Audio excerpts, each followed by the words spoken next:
धायो कोड़ी तिरसिल हाट गाँव रमेश मिरी में बिराजे बाबा ना।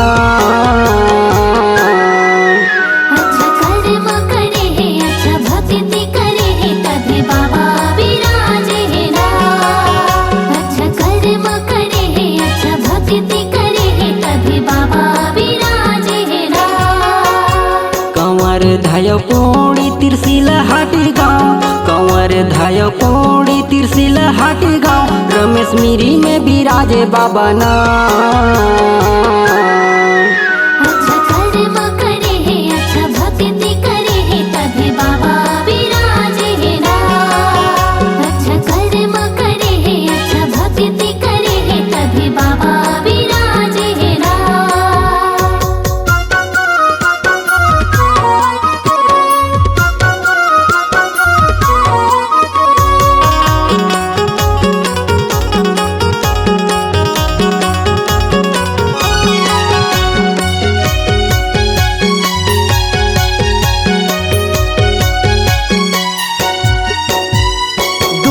के मनखे रमेश बाबा मेरे आथे कैंसर पथरी फूक झारे के मढ़ाथे।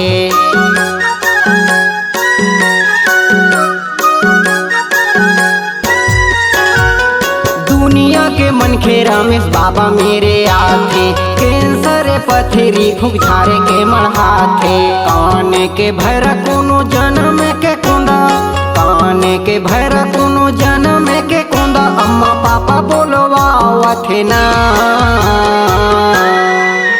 अच्छा कर्म करे है अच्छा भक्ति करे है तभी बाबा विराजे है ना। अच्छा कर्म करे है अच्छा भक्ति करे है तभी बाबा विराजे है ना।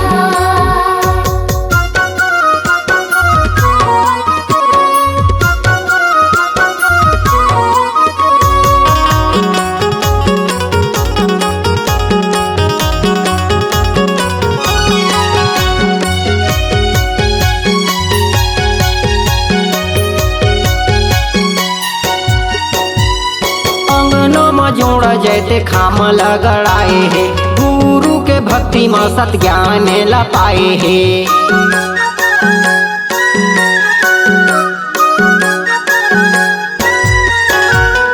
अंगनों में जोड़ा जैते खाम लगड़ाए है गुरु के भक्ति में सत ज्ञान लपाए है।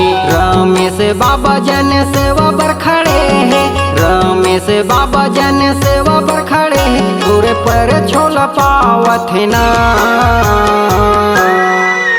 अच्छा कर्म करे है अच्छा भक्ति करे है तभी बाबा विराजे है ना। अच्छा कर्म करे है अच्छा भक्ति करे है तभी बाबा विराजे है ना।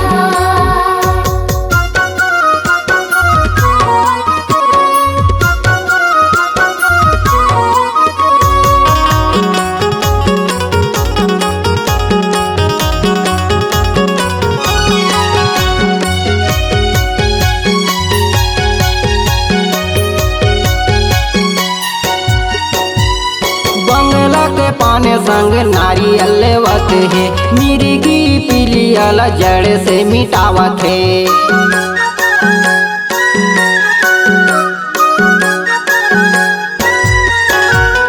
बंगला के पाने संग नारियल लेवत है मिर्गी पिलियल जड़ से मिटावत है। मन खे तोरे दुआरी मया थे मन खे तोरे दुआरी मया थे नहीं है कोनो से भेद भावना। अच्छा कर्म करे है अच्छा भक्ति करे है तभी बाबा विराजे है ना। अच्छा कर्म करे है अच्छा भक्ति करे है तभी बाबा विराजे है ना। तभी बाबा विराजे है ना। तभी बाबा विराजे है ना। अम्मा पापा बोलवावत है ना।